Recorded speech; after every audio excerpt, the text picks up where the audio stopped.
Okay, hello everyone. My name is Laura Canast, and my pronouns are she, her. A visual description of myself: I'm a white woman with shoulder length, dirty blonde hair.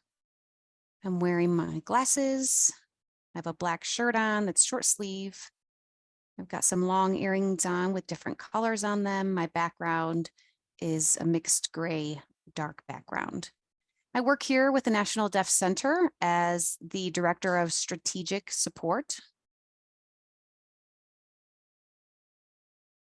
My background before that, I worked 20 years as a disability service professional, working at various colleges and universities. And before that, I was a job placement counselor working with deaf clients. So I have extensive experience working with different services and coordinating services. So I'm very excited to relay some of this data that we have gathered with you all to really further along the dialogue for change. So thank you so much for joining this session. Next slide.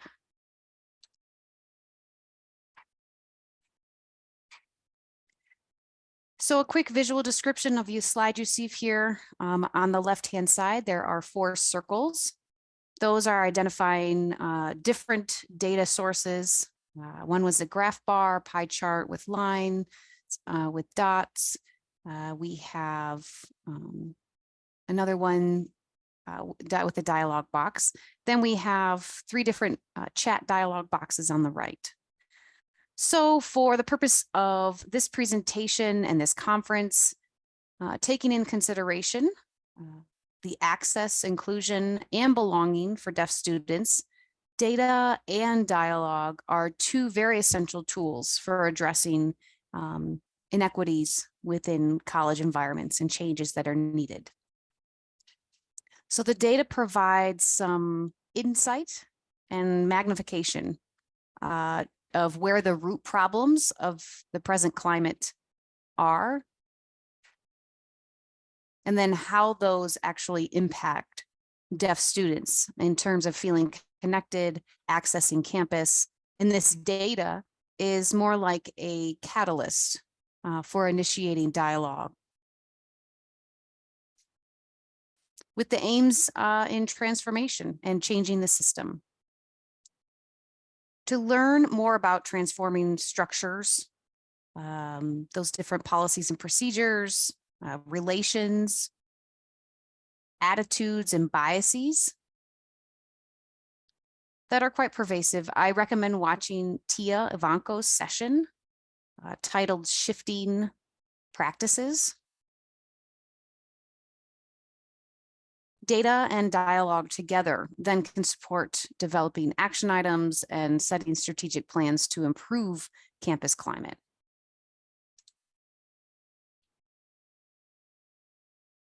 Next slide. So annually we collect data to get a pulse of the current climate and trends of what's going on in college settings. And that data can help support our colleagues, professionals, and to work improving equality and access and equity for deaf students. The data shared today's session is not yet published, but is soon, but this will give you some insight from deaf students directly and their experiences on whether they feel included, welcome, valued, seen as equitable to their peers, and what their level of access in terms of accommodations that they're receiving. While we won't talk about the data for disability services, we won't talk too much about that today, but their structures, operations, relationships, equity mindset. This information is important. It's important to include when working on improving those systems. So thank you to all of those who were able to take our survey since it was released. Next slide.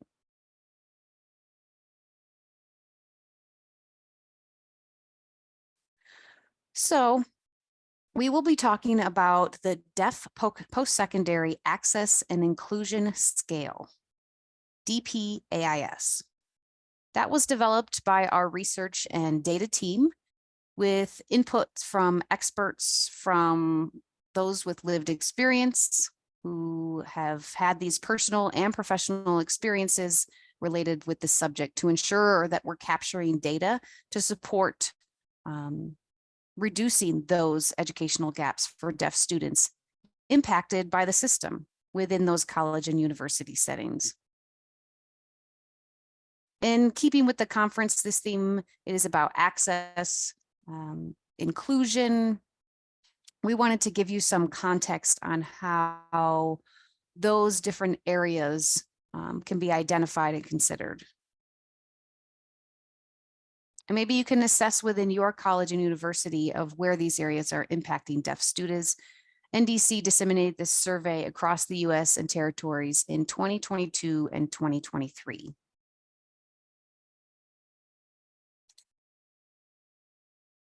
Next slide.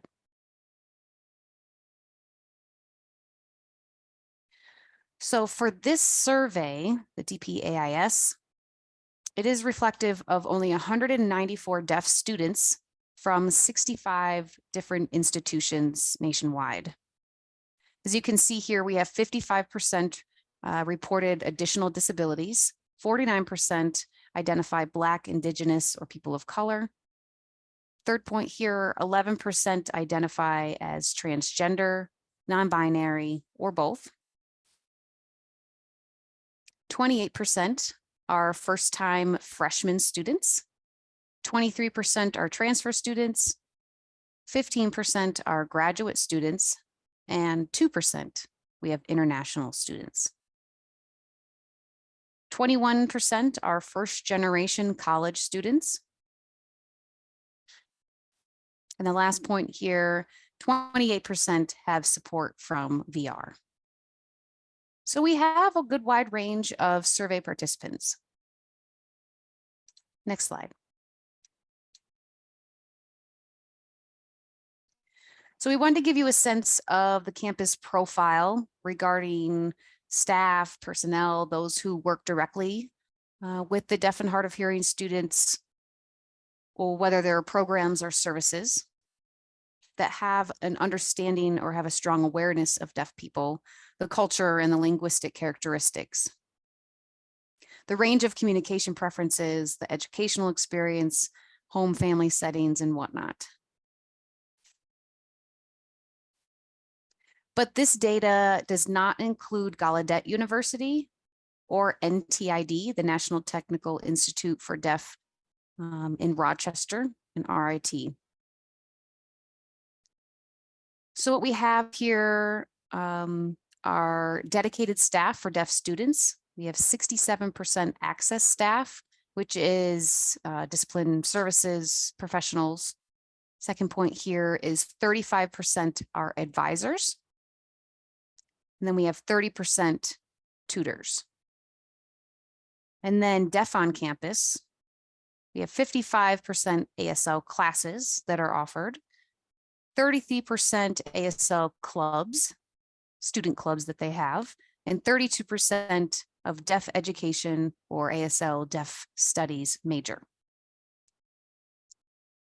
And this is important to note because it increases the campus's climate with having such familiarity, being more visible, likely to have involvement in different collaborations of community within the campus. We also have indicated here dedicated staff working with deaf students.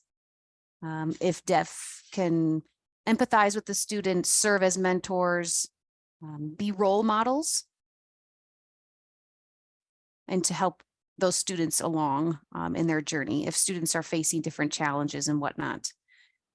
We also noticed that deaf students are able to immerse themselves into understanding challenges that they're faced and whatnot. So they are surrounded by those who are familiar. All of those are examples of ingredients that really promote positive experience for deaf students in college. And it is very crucial and very big influence on their outcomes, their retention, completion, and whatnot. Next slide.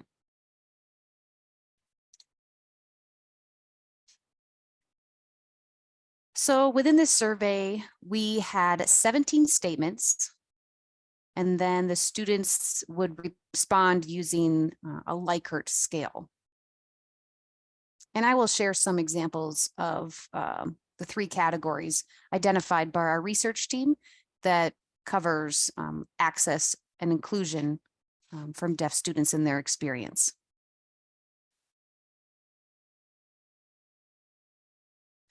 So the 3 categories we've covered here are accommodating and learning environments. We have campus connectedness and deaf affirming climate. And so I'll go into each of those in a moment, but keep in mind of the 194 responses, the overall score was 2.6, and this is out of 4. So that's about 65%. There's a lot of area for improvement in providing deaf students with a better college experience overall. Next slide. So the first section here, accommodating learning environments. For this category, we presented statements such as faculty are likely to provide slides or notes ahead of time, or students are provided with consistent access, like interpreters, speech to text, note takers, CART, etc. Having those consistent providers. And research shows when deaf students can easily navigate accessibility in and out of the classroom, programs or services or activities or dorm life outside of the classroom, it will reduce frustration and the feeling of isolation. And for that category, total, we had a score of 3 out of 4. So for most institutions, most campuses have accessibility office or disability service offices, whatever they call themselves. But that office typically handles requests for accommodations, the procurement of different service providers, equipment and whatnot. They'll also work with faculty and staff to ensure that the in-classroom adjustments are all set. So we know that majority of campus views this office for being responsible for everything. This is the campus-wide responsibility, not just for in the classroom. So this means to make sure that providing ongoing training and awareness, yet when that happens, campuses are more visible. This can make a difference with creating an inclusive space.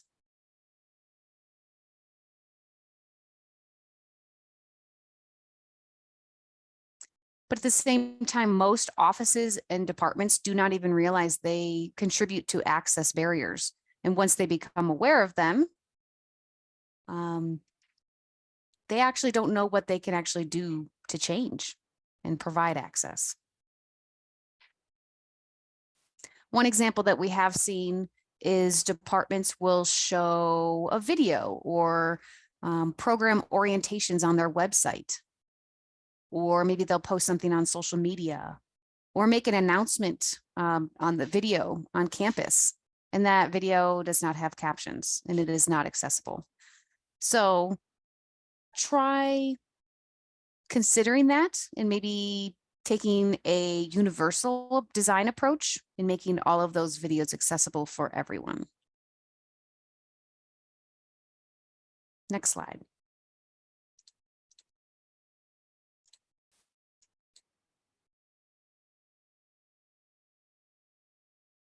So 20% of deaf students said that they never had an accommodation prior, which is very interesting. And remember that I mentioned before that I have worked with incoming students who were coming from small high schools.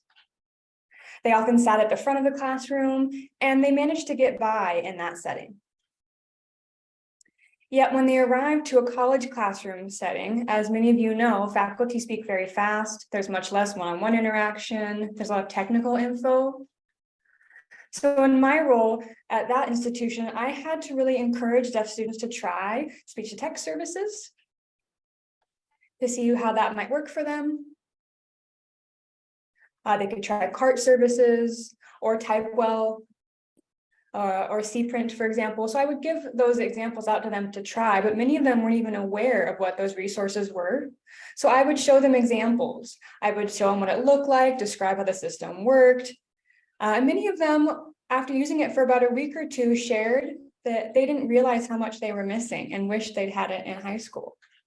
So they were really happy with the systems, and it really highlighted how much information they were in fact missing. And a lot of our high schools didn't provide those types of accommodations. So it's important to make sure that you provide all of those options. Work with the deaf students on your campus to do a thorough intake process with them, and with your disability services professionals that are also working with the deaf students. They need to be familiar with the different types of accommodations and the options that are available to probably introduce those or make suggestions to the deaf students, and to know how they work in different settings. It's best to collaborate with the students to find what works best for them and their individual needs. Next slide.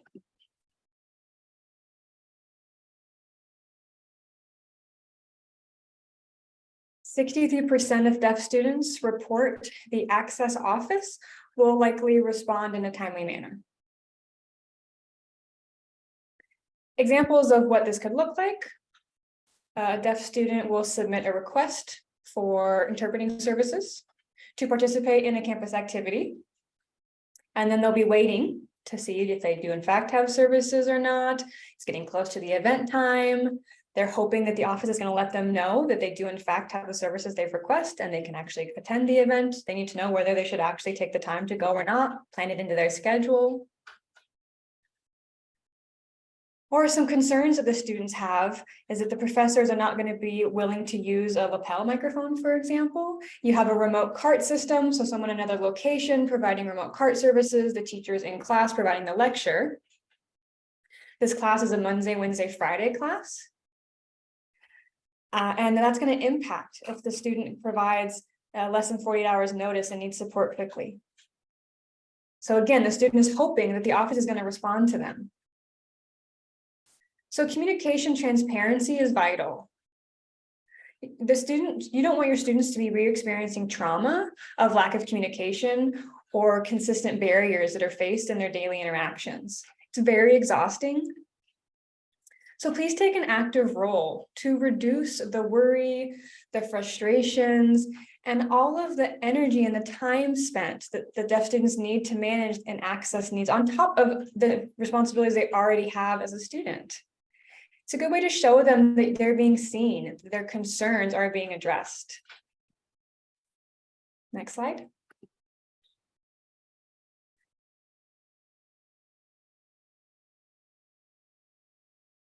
The second category we have is campus connectedness.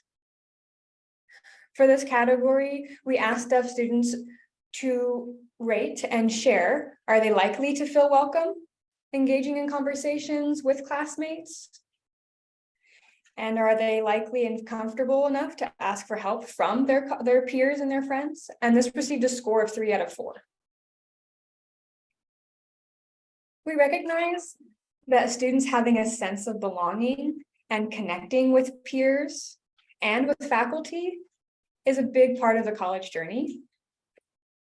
For marginalized student groups, such as Black students, veteran students, first-gen students, that belonging and connectedness will lead to better and improved outcomes. For deaf students, this is equally as important because they frequently report that attending college can be a very isolating experience because they don't have access to connect with others. Some examples of this that we've seen is that a student wants to go to a movie with their peers. It's being held on campus, but the campus movie theater doesn't provide caption shows. Or another example is graduate orientation will have a happy hour. So they'll have a networking event for that cohort. There's some type of opportunity where interpreting services are not being provided. So the campus will deny that request and say that it's not part of the academic experience because it's purely social. When students are not given opportunities to be involved in those events, they lose access to social capital, to being able to exchange information, giving each other resources, tips, strategies, and tools on how to navigate campus life, and that's vital to the overall experience. Next slide.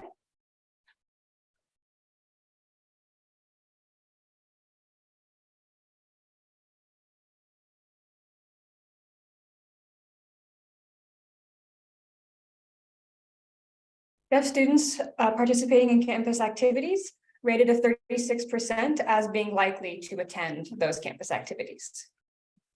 Take a moment to reflect on your campus's current policies and procedures and consider strategies and what those look like that can reduce the barrier-laden procedures that are very laborious to deaf students to just obtain access for campus activities. They have such a long checklist they have to go through.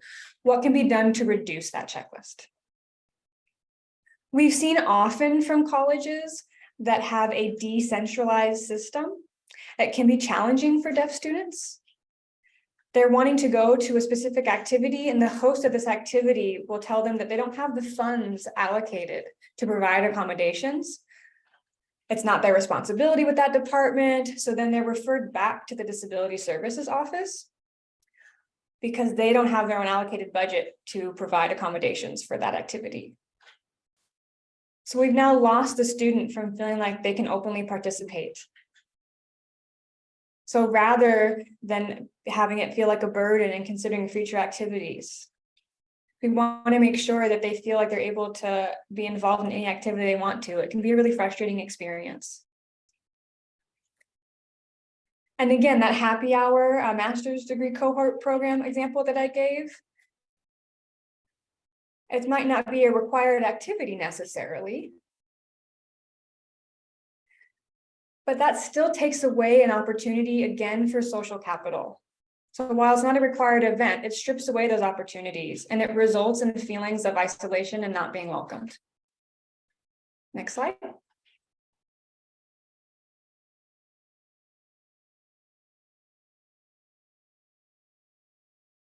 Deaf individuals on average experience traumatic events and are diagnosed with trauma at a much higher rate than hearing individuals.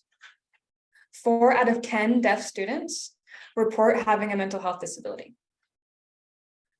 Trauma can stem from cultural, educational, access to language and communication in different environments. We see this in family settings, in schools, and amongst the community. There are barriers for deaf students to receive treatment for mental health services. We want to make sure that those students are able to utilize their campus counseling services and not again have another barrier placed on top of it and not have access to those vital services that they need. It's not always a comfortable situation to have an interpreter in your counseling sessions, or if you have no formal system in place, if there's no informal networking options available to you, or just a lack of general awareness. There can be some stigma and attitudes in place and the gaps in resources, such as maybe it's not covered by insurance. So there's such a plethora of barriers that we see. So the availability of direct mental health providers that work with deaf students is very limited.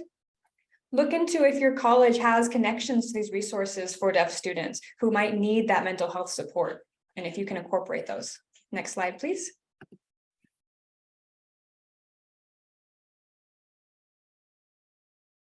The third category is deaf affirming climate. This category received the lowest score with a 2 out of 4.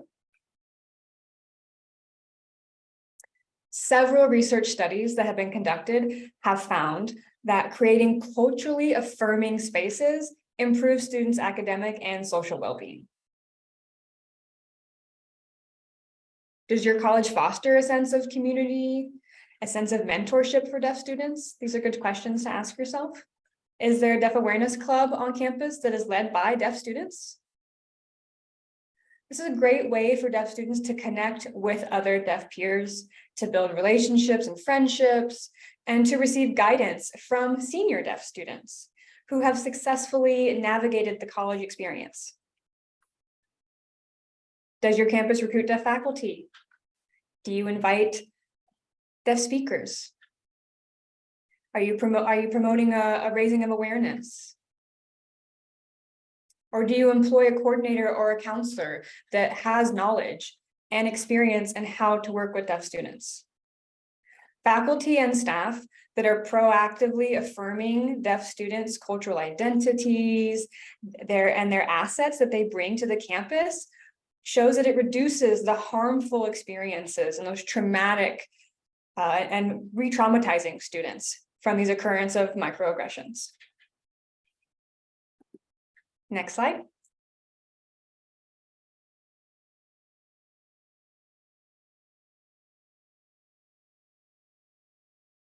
Some data up on a chart here. We can see the number of students at college campuses and how many students are being served.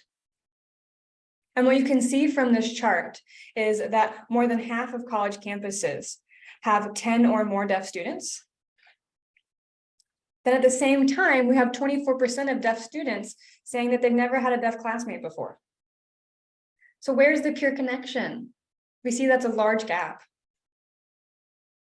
As I shared earlier in the presentation, 55% of campuses are offering ASL classes. They have some type of club, they have a deaf education or deaf studies program. So we see this percentage being far larger than the percentage of student collaborations. Making sure that your departments are working together, hosting events, connecting your deaf students with a larger campus community. Next slide.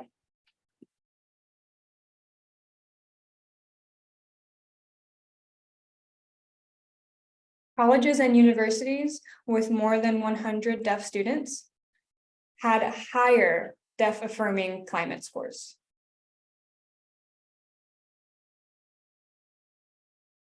But often had lower accommodating learning environment scores. We believe both is possible.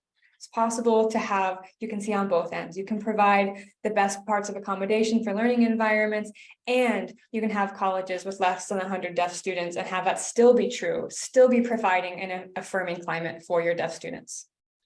35% of deaf students report that their school is not likely to host a deaf-related event. And again, partnership and collaboration is such a great strategy to use in incorporating more and leveraging that for your campus relationships to host deaf-related events. Next slide, please.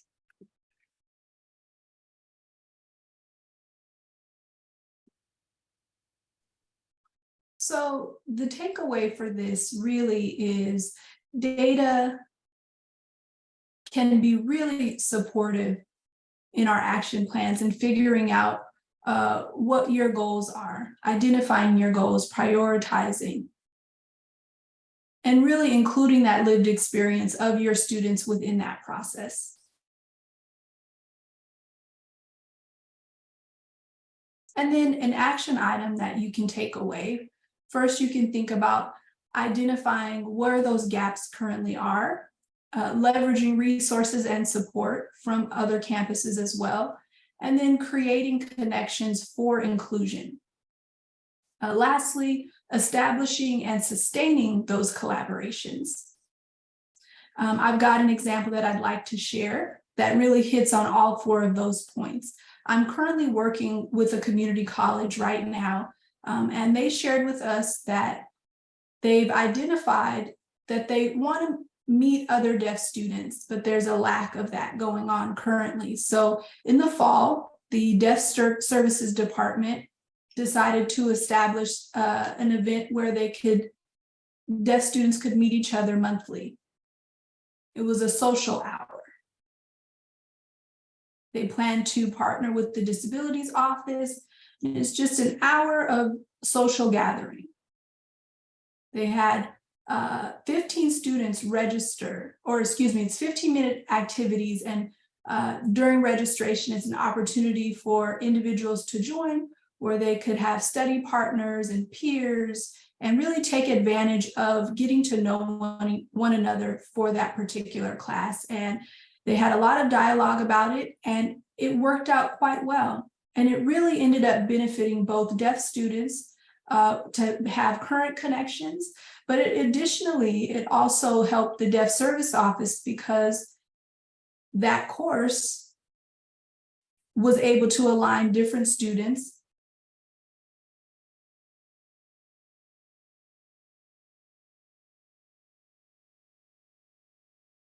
So there were many positives in relation to that particular orientation. This really can help us shift your campus's gaze outwardly and create more inclusive opportunities and experiences for your students at large. I'll go ahead and pause now, and we'll pop up the poll. And if you could answer those particular questions, that would be great.